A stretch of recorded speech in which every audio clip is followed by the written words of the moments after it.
Online ক্লাসে সবাইকে শুভেচ্ছা এবং স্বাগতম। আমরা পদার্থবিজ্ঞানের দ্বিতীয় পত্রের দ্বিতীয় অধ্যায়ের স্থির তড়িৎ করছিলাম। তো প্রথম ক্লাসে আমরা যে আলোচনা করছিলাম যে বিন্দু চার্জ কি, চার্জের সংরক্ষণশীলতার নীতি, চার্জ সম্বন্ধে কুলম্বের সূত্র, এগুলো আলোচনা করছিলাম এবং আমরা তার গাণিতিক যে প্রয়োগ সেই একটা প্রয়োগ দেখেছিলাম। আজকে আমরা করতে যাচ্ছি যে তড়িৎ ক্ষেত্র কাকে বলে, তড়িৎ ক্ষেত্রের প্রাবল্য কাকে বলে, তড়িৎ বিভব কাকে বলে, এই সম্বন্ধে আমরা বিস্তারিত জানবো। এগুলো কীভাবে প্রয়োগ হয়, কীভাবে প্রয়োগ করে যায় সে সম্বন্ধে আমরা জানবো। তো তড়িৎ ক্ষেত্র জানতে গেলে প্রথমে যে বিষয়টা জানতে হবে যে পরক চার্জটা কি। পরক চার্জ হলো অত্যন্ত ক্ষুদ্র মানের একটা কাল্পনিক চার্জ, যে চার্জটা অন্য কোনো চার্জের উপর বল ক্রিয়া করে না এবং আশেপাশের কোনো চার্জকে সে প্রভাবিত করে না, সেটাকে বলা হচ্ছে পরক চার্জ। বিখ্যাত বিজ্ঞানী মাইকেল ফ্যারাডে সর্বপ্রথম অনুধাবন করেছিলেন যে একটা চার্জিত বস্তু একটা অঞ্চল ধরে সে আলোড়ন সৃষ্টি করে। এই অঞ্চলে যদি এই পরক চার্জকে স্থাপন করা হয় তাহলে সে একটা বল অনুভব করে। এই যে অঞ্চলটা, এই অঞ্চলটাকেই বলা হচ্ছে তড়িৎ ক্ষেত্র। তো আমরা তড়িৎ ক্ষেত্রের সংজ্ঞাটা এইভাবে দিতে পারি যে কোনো একটি চার্জিত বস্তু চারিদিকে যে অঞ্চল ব্যাপী তার প্রভাব বিস্তার করে সেই অঞ্চলকে ওই চার্জিত বস্তুর তড়িৎ ক্ষেত্র বলে। আমরা এখানে একটা চিত্র দেখতে পাচ্ছি। আমরা একটা চার্জিত বস্তু একটা এরিয়া দেখাচ্ছি, এই এরিয়া পর্যন্ত সে তার প্রভাব বিস্তার করতে পারে, আর প্লাস কিউ এখানে পরক চার্জ। তো আমরা তড়িৎ ক্ষেত্র প্রাবল্য কাকে বলি? তড়িৎ ক্ষেত্র প্রাবল্য বলতে আমরা বুঝাচ্ছি যে কোনো বিন্দুতে একক আধান বা চার্জের উপর ক্রিয়াশীল বলকে তড়িৎ ক্ষেত্র প্রাবল্য বলি। আমরা জানি যে সমধর্মী চার্জ পরস্পরকে বিকর্ষণ করে, বিপরীতধর্মী চার্জ পরস্পরকে আকর্ষণ করে। আমরা একটা পরক চার্জ, একটা চার্জিত বস্তু, একটা বিন্দু চার্জ আর একটা পরক চার্জ, দুইটাই পজিটিভ চার্জ নিছি। এখানে দেখা যাচ্ছে যে বিন্দু চার্জ এবং পরক চার্জ দুটাই যেহেতু পজিটিভ এবং এদের ক্রিয়াশীল বল আমরা এই দিকে দেখাচ্ছি। এখানে বিন্দু চার্জ এবং পরক চার্জ যেহেতু দুটাই বিপরীত, এর ক্রিয়াশীল বল আমরা এভাবে দেখাচ্ছি। তাহলে আমরা তড়িৎ ক্ষেত্র প্রাবল্যকে আমরা ই দ্বারা প্রকাশ করি।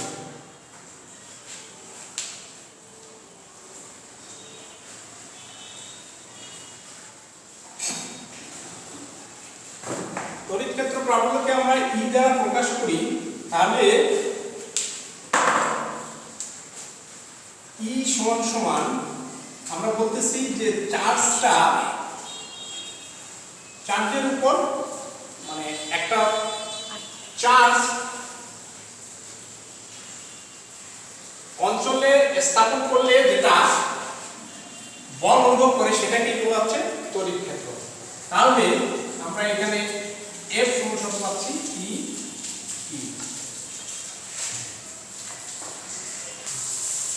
আমরা তড়িৎ ক্ষেত্র প্রাবল্য দেখলাম বা তড়িৎ ক্ষেত্র প্রাবল্য সম্বন্ধে জানলাম। এখন আমরা দেখব যে বিন্দু আধানের জন্য তড়িৎ ক্ষেত্রের কোন বিন্দুতে প্রাবল্যের রাশিমালা হয়।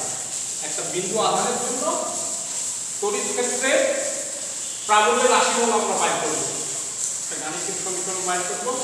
তো আমরা প্রথমে ধরে নিলাম যে একটা বিন্দু চার্জ,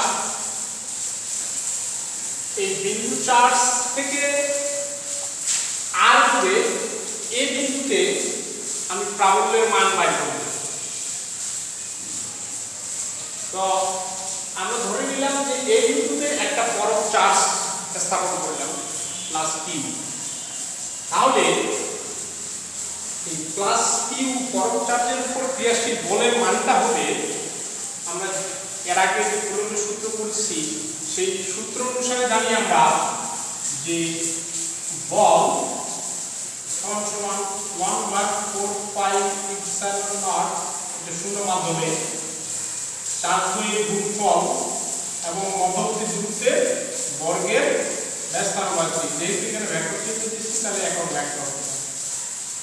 তাহলে আমরা কি করলাম যে একটা বিন্দু চার্জ এবং একটা পরক চার্জ, এদের মধ্যে ক্রিয়াশীল বলটা হবে চার্জ দুইয়ের গুণফল এবং এদের মধ্যবর্তী দূরত্বের বর্গের গুণফলের সমান।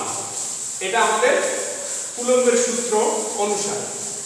তাহলে আমরা প্রাবল্যের সংখ্যা কি জানি?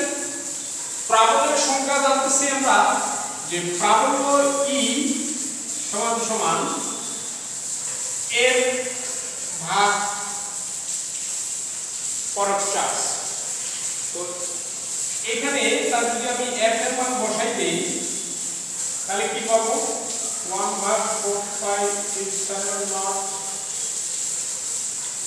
Q0 R স্কয়ার n একক ভেক্টর। তাহলে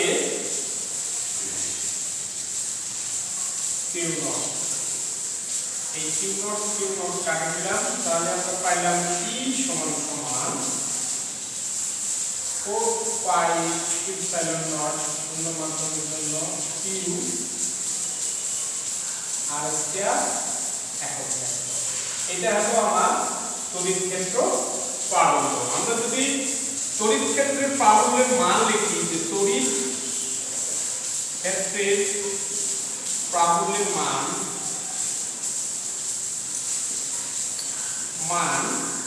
E সমান সমান হলো 4πε0 Q R স্কয়ার।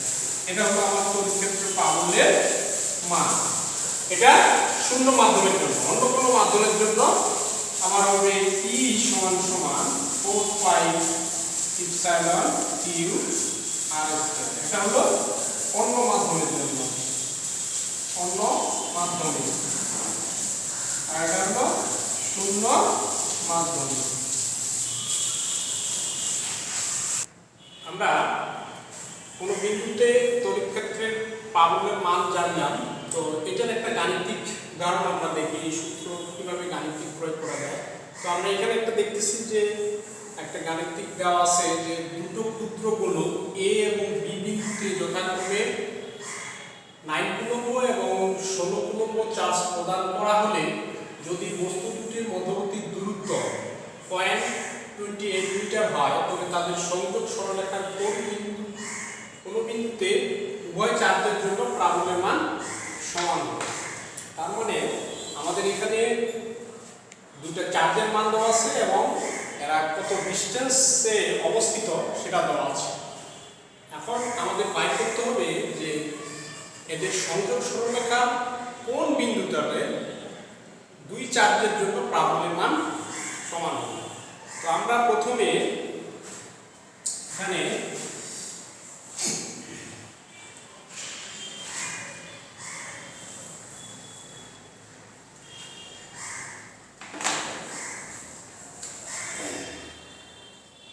আমাদের এ একটা বিন্দু, এইটাতে আমার আছে +9 কুলম্ব চার্জ। বি একটা বিন্দু, এখানে আমার আছে +16 কুলম্ব চার্জ এবং এদের মধ্যবর্তী ডিসটেন্স দেওয়া আছে 0.28 মিটার। তো আমরা ধরে নিলাম যে এই বিন্দু থেকে x দূরে এদের প্রাবল্যের মান সমান। ধরি এ বিন্দু হতে x দূরে মিটার দূরে বা x দূরে প্রাবল্যের মান সমান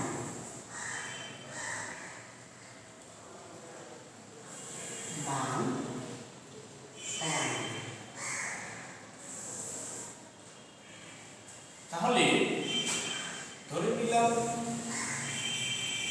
আমার এইটুকু দূরত্ব হলো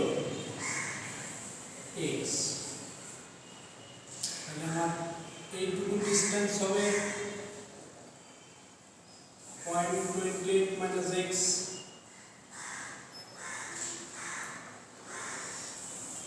ধরি এই বিন্দু হতে x দূরে প্রাবল্যের মান সমান হবে। তাহলে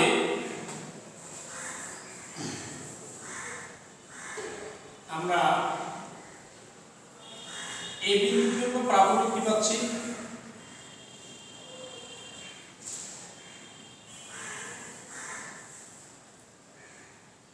প্রাবল্য এটি u1 হলো 4 পাই ইপসিলন নট কিউ, কিউ বলতে চার্জ আমার এখানে 9 কুলম্ব, আর আর বলতে x স্কয়ার। এখানে আমার q1 ধরে এটা q1 সমান হলো 9 আর r সমান দেওয়া আছে আমাদের টোটাল ডিসটেন্স এত মিটার এত কুলম্ব। তাহলে এইটা আমরা লিখতে পারি e সমান 9 ইনটু 10 টু দি পাওয়ার 9। এটা আগে আমরা আগের ক্লাসে করছিলাম x স্কয়ার, এটাকে আমরা একটা সমীকরণ দিয়ে রাখলাম। অনুরূপভাবে আমরা b বিন্দুর জন্য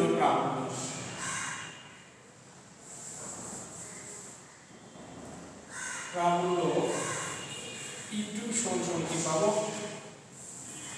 4 পাই ইপসিলন নট, এখানে চার্জের মান হলো 16 এবং ডিসটেন্স হলো 128 মাইনাস 8 হলো এখানে 2 হলো 16। যেহেতু আমরা প্রাবল্যের সূত্র জানি E = 1/4 পাই ইপসিলন কিউ ভাগ r স্কয়ার, যেহেতু এখানে দূরত্ব x স্কয়ার, এখানে আমার ডিসটেন্স হলো 0.28 মাইনাস x, তাহলে এর উপর square.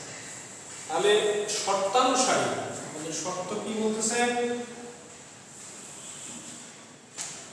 শর্তানুসারে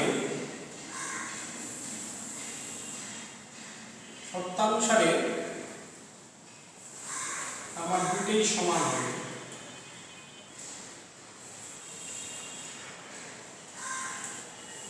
This is like that. এটাকে লিখতে পারি 9 into 10 to the power 9 হলো 8 minus x এর উপর স্কয়ার। তাহলে 9 into 10 to the power 9 9x square সমান 9 into 10 to the power 9 হলো 0.28 minus x এর উপর স্কয়ার। উভয় পাশে এগুলো আমরা বাদ দিয়ে দিলাম, কাটে দিলাম, তাহলে আমার থাকলো গাণিতিক সমস্যা করতেছি, আমরা সলভ করতেছি। তাহলে হিসাব নিকাশ করতেছি, এটা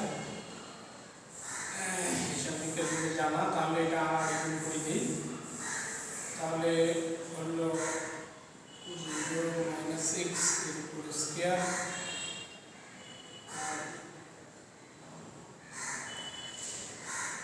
x স্কয়ার হলো 9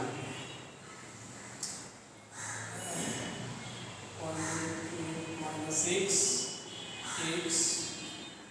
স্কয়ার করে নিলাম, এটা একটু স্কয়ার করে নিলাম।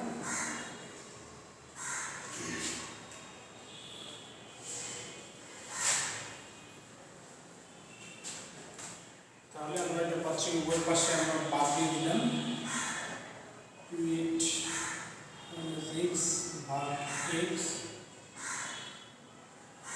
বর্গমূল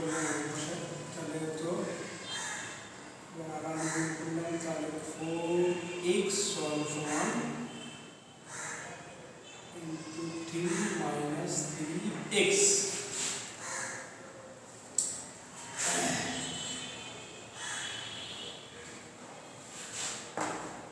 তাহলে আমরা পাচ্ছি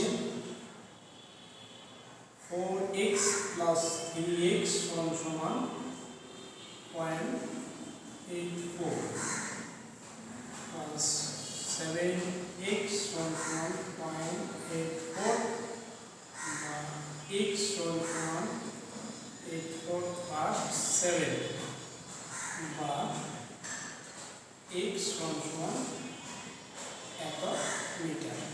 তাহলে x সমান এত মিটার। তাহলে দেখা যাচ্ছে এই বিন্দু থেকে আমার এত দূরে আমাদের প্রাবল্যের মান, উপরের চার্জের জন্য প্রাবল্যের মান সমান হবে।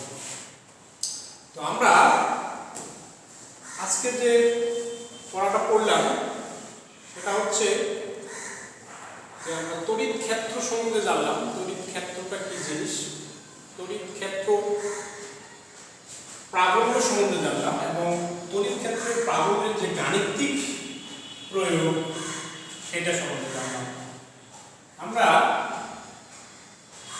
জানলাম যে তড়িৎ ক্ষেত্র হলো যে একটা বিন্দু চার্জ যে অঞ্চলব্যাপী তার প্রভাব রাখে সেটাকে আমরা তড়িৎ ক্ষেত্র বলি। আর তড়িৎ ক্ষেত্র প্রাবল্য একটা একক ধনাত্মক চার্জকে তড়িৎ ক্ষেত্রের মধ্যে রাখলে সেটা যে বল অনুভব করে সেটাই হলো তড়িৎ ক্ষেত্র প্রাবল্য। তো আমরা তড়িৎ ক্ষেত্রের প্রাবল্য রাশিমালার গাণিতিক প্রয়োগ দেখলাম। এখন নেক্সট ক্লাসে আমরা যে তড়িৎ বিভব সম্বন্ধে বিস্তারিত আলোচনা করব এবং তড়িৎ বিভবের যে গাণিতিক রাশিমালা এবং তড়িৎ বিভব গাণিতিক রাশিমালা থেকে কিভাবে বাস্তব প্রয়োগ করা যায় সে সম্বন্ধে আমরা জানব। তো আজকে ক্লাস এ পর্যন্ত শেষ করে সবাইকে ধন্যবাদ জানাচ্ছি।